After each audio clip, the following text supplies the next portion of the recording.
KR, I want you to explain to me and our listeners, with your experience, how does mindset affect people financially?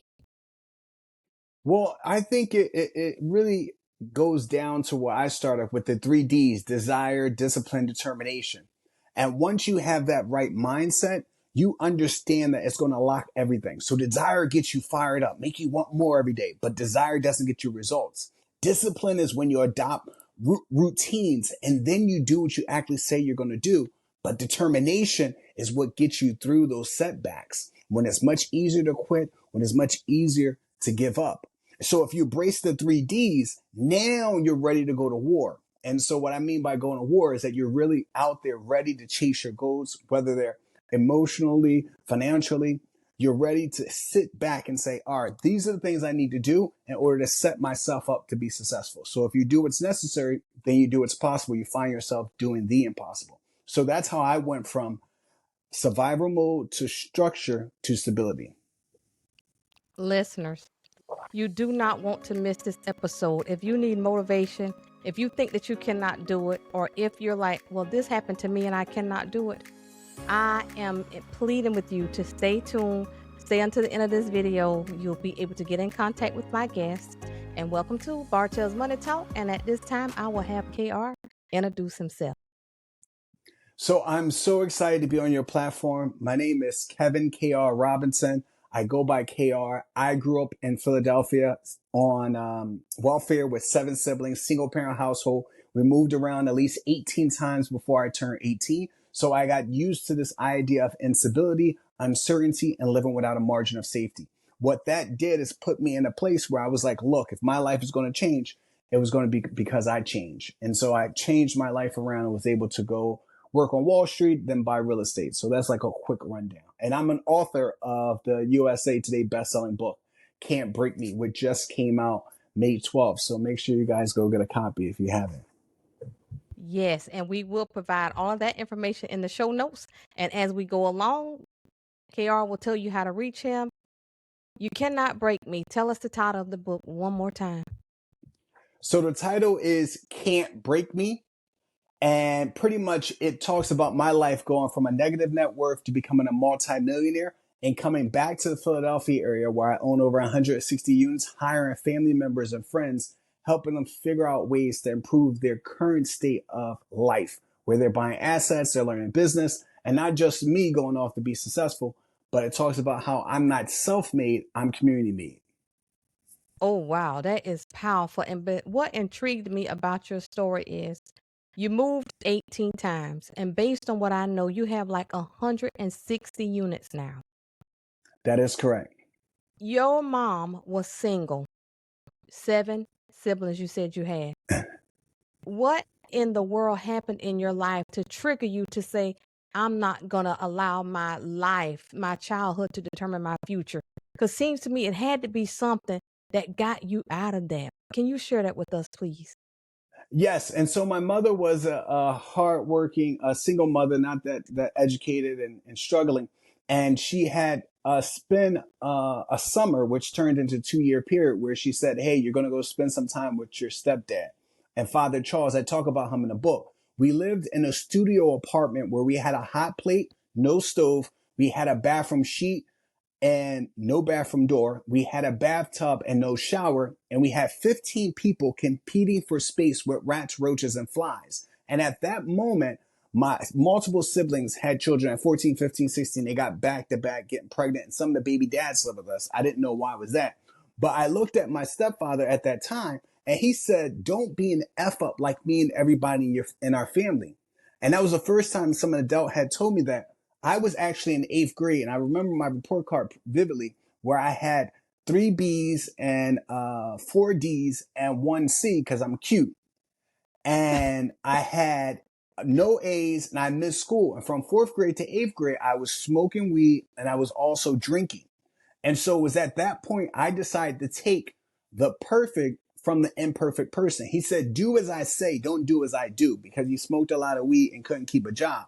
And so at that moment, I realized that nobody was coming to save me, that no one was going to rescue me, that there was no blueprint, that if I was going to change, my life, it was because I was going to change. And so then I graduated from high school, valedictorian, school president, debate captain, played football. So I did a 180 and I was able to get a scholarship because I started to embrace what I mentioned earlier, the 3 Ds: desire, discipline, determination. And I was off to the races, getting in nurturing environments, changing my friends, Mm-hmm. come up with my own personal board of directors. So that was the moment that was the most pivotal for me. Well, your story is very impactful because I'm sure with your experience that sometimes because of our upbringing, people cannot adjust their mindsets to get out of where they came from.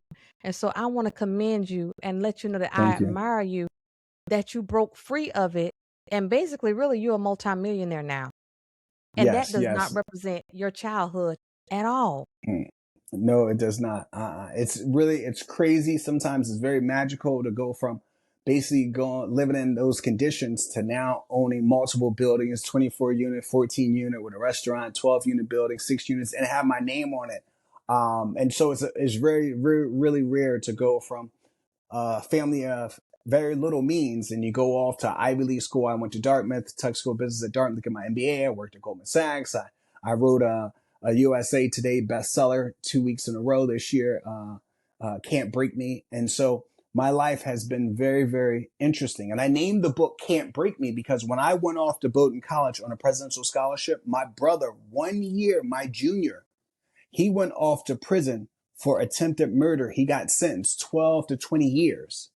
And so he finished his time. And as of this book, he's back in the system. And so when I also went, and that's why I say you have to stay unbreakable. When I went off to Wall Street and I got my job, an internship, I got an offer. I called my mother. I said, "Oh my goodness, you're not going to believe this. We're going to be rich." And I was so excited with my mother. I had the week prior to calling her, I came back to Philadelphia, took my mother and my sister out, bought them. I thought I was Oprah. I said, "Go and get that range that you want. Go get the refrigerator. Go get the washer and dryer. No more no more laundry mats for y'all." Took my 15 nieces and nephews out in a limo.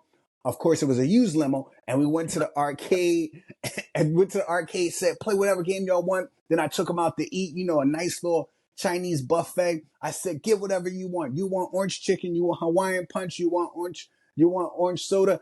It's on me." It was a new chapter in my life. And so that next week I went back and I got the offer from the investment bank. I called my mother at the payphone and said, "You're not going to believe this. Oh my goodness. Oh my goodness. Guess what? We about to be rich. They gave me this job. I'm going to be working on Wall Street." My mother said, "Not right now." I said, "What do you mean not right now?" She said, "Not right now, KR." She said, "Lindell, the father of your sister's children, shot her 5 times in the face and put a hit out on our family. You have to come home." And so then my heart dropped. You could hear a cotton ball hit the ground. And I went back to Philadelphia, and then we went into hiding. And thank goodness, after he killed a taxi driver and my sister, he turned himself in at a church. And that was on national news. And then his daughter, who was my sister's daughter as well, she said, "Don't be strong for me, be strong for our family." And so at that moment, I had to decide, is that going to be a defining moment, or is that moment going to break me, or am I going to build from there? And so I decided to build from there. I went back to New York the following week or so and did interviews, got more offers, went back to school, graduated with the President Award, the most prestigious award for outstanding academic excellence and also uncommon contribution to the community. And then I worked at Goldman Sachs and I just kept pressing forward. So that's why I call the book Can't Break Me. And that's just the teaser.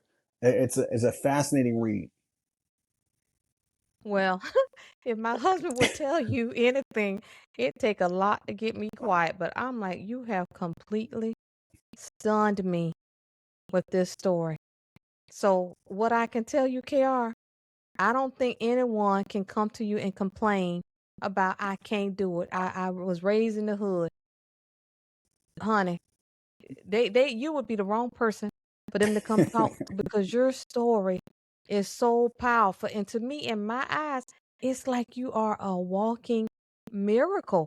Because honestly, you should not be here. You should not be allowed to do the things Yeah, that you're doing based on where you came from and the experiences that you exactly. had. Like, I can't even imagine what happened to your sister. I can't imagine going into hiding. I can't imagine moving 18 times, Yep, a yep. bathroom sheet It's through the door. crazy. So crazy. And sometimes we think that people don't live like that. Unfortunately, some people really, really live in abject poverty. And so what's crazy is that even my oldest sibling this past Christmas, uh, she overdosed on heroin. We found her on the sidewalk in North Philadelphia. And so even though my life seemed like it's going on the up and up, I tell people sometimes what life takes more than it gives. Oh, Sometimes it's trying to yes. break you. And I question like, why me? You got all these people. Like, why are you trying to break me? And so some of my family members, they have had suicidal thoughts. They have given up. They come deeply depressed because even like in a book, I talk about my other brother got shot in the face, and the girl he was dating got shot 5 times in the face. So some neighborhoods and some upbringing, some places are so tough that it's almost impossible to get out of that situation. Even like my sister who passed away, her husband, the father of 2 of her children, he was found in 2024. He overdosed and he was found in an abandoned house. But people always they see the finished product and they say, oh, he went to Ivy League school. He's a multimillionaire. He owns all these properties. His name is on that. He's on TV. He's doing this. But they don't realize I'm going through a lot of the stuff that everyday people have Oh, to go wow. through. Whether I'm questioning if I'm going to make it or why all this? And in many respects, she said, I'd rather you take all this and give me my family, give me just some sense of normalcy. I would say now you make me teary eyed, but that is powerful. So like now, how many siblings do you have living? So my mother had their Robinsons. And Hmm. so Tyrone Robinson, Shemakiah Robinson, Laquita Robinson, and I am Kevin K.R. Robinson. And I was the Hmm. baby out of that group. I Hmm. am the last one out of the Robinsons with the same mother and Wow. father that's alive. And Hmm. then my mother had got married to Father Charles Washington, and I have 3 younger siblings, and they are alive. And then my father had one child out of wedlock. My brother Derek, who I talked about earlier, he got shot in the eye. He's still alive. So basically, you have the 3 plus us, so it's 5. So you have 5 out of the 8 that's left. Well, wow, that is a powerful story, and I know that you mentioned earlier that you went back to Philadelphia. And so, in my heart, I would like for you to discuss generational wealth and your thoughts and feelings about generational wealth because a lot of people would have never gone back. Yes, I do. I know a lot of people that don't go back. They'll probably send Hmm. like a birthday card or a Christmas card or something, but they're like, I'm in London, I'm in New York. I do not Hmm. want to be in the midst of that much stress and Hmm. uncertainty. So for me, when I think about generational wealth, I'm thinking of a north to south concept where I am able to buy a property and then in 40 years or 50 years, my family will inherit the property, which is all good and gravy. But I think I need something much more powerful than that. So in Hmm. my book, I talk about transformational wealth. And that is an east to west concept where I become extraordinarily successful today. I can start a business. And for me, is real estate, but it could be medicine, whatever you want to do. I started real estate. So then I convinced my younger brother who used to sell drugs and run the street and was all over the place, convince him to be my real estate agent. So when I do $1 million deal, he gets a 3% commission. He gets $30,000. Wow. And he said I was crazy for hiring him because he said, you don't have any experience. I said, I'm the boss and I'm going to teach you. And so now he and his wife and 6 children are able to live in the suburb, Montgomery County of Philadelphia, where it's one of the best school districts in the state. And his children have stability. And so he works with me for property management, but also his in-laws. They actually were renting. They help with landscape and everything like that. They also have their regular job, but that extra income helped them. So now they own a duplex and they can rent out. So they're making money. And then my aunt, she helps with cleaning. Then my stepmom, she helps with property management. Then my nephews, they help with property management. My brother helps with cleaning. So for me, is how can we, and my brother owns a house now, is how can we transform your lives today? Not 50 years from now. I don't want to come home and you just waiting for me to die. I want to come Hmm. home. So if my aunt or my niece or someone who has children and she says, hey, Unc, they like to use Unc now. Hey, I need $2,000. I said, well, then it sounds like you need to clean 10 apartments because that's how you're going to get some money. Or it Yeah. sounds like you need to cut some grass. Or it sounds like you need to paint some walls.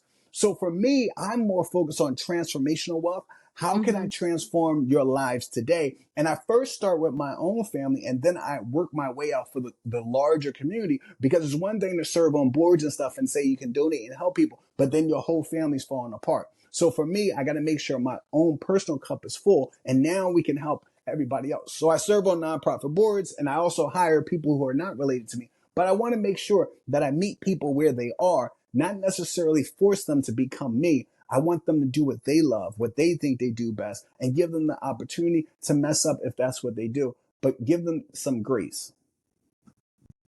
Oh, I have to tell you, I'm like you. You like you're a guardian angel. You.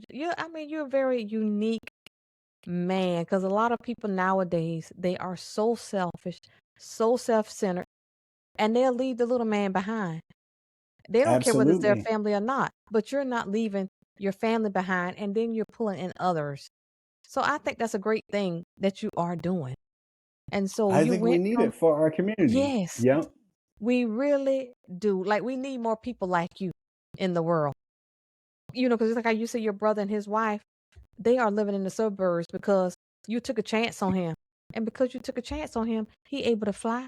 Your nieces and nephews, Yeah. they able to go to a nice school. They got stability. Hmm.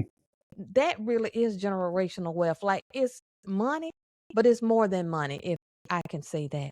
It really is Yeah. based on the way that you're explaining it to me. And It now feels like more than money.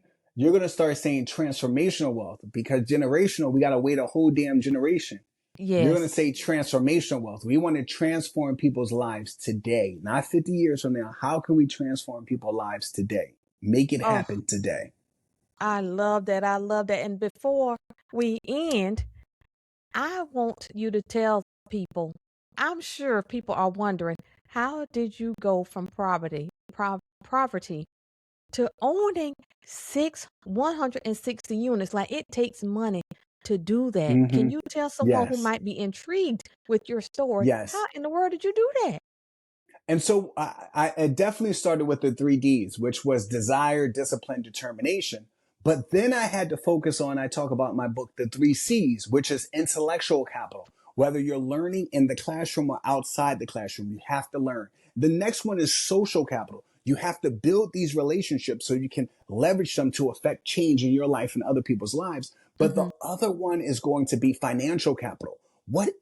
How do we budget? How do we raise money? How do we interact with banks? How do we manage our credit score? How do we figure out this system? America, especially, is a capitalist society. So let's Oh, figure out yes. how to deal in a capitalist space. And then the third thing is the 3 R's, which I talk about. One, you want to build a track record. And the other one is you want to build relationships. And if you do the first 2 R's, what's going to happen is the third R is reputation. Your reputation will precede you. So what I did is I bought my first rental property, a single family in 2009. And I said, I'm going to run my own race at my own pace. So 2009, I had one rental unit. 2018, I had 9 rental units. 2019, I had 35 rental units. 2020, I had 105 rental units. So during the pandemic, I bought 70 rental units and now I'm at 160 plus. The reason why it took me so long to go from 1 to 9 rental units over a 9 year period is because I was doing this.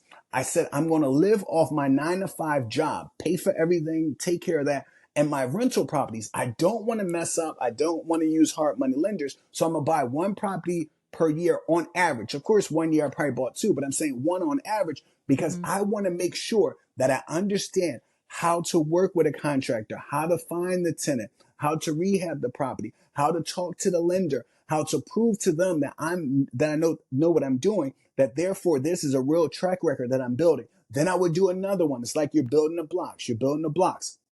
So what's happening is that you're saving all your cash flows from those rental properties because you're living off your 9 to 5, but you're also paying down the debt. There are 4 ways you benefit from holding real estate. One is that the cash flows, which I was saving. Two, you're paying down the debt. Hmm. Number three, you're getting all the tax benefits. And number four, you have appreciation, which is natural and forced appreciation when you do rehabs. So then by year 10, I can use my cash reserves that I saved over the past 10 years or what have you.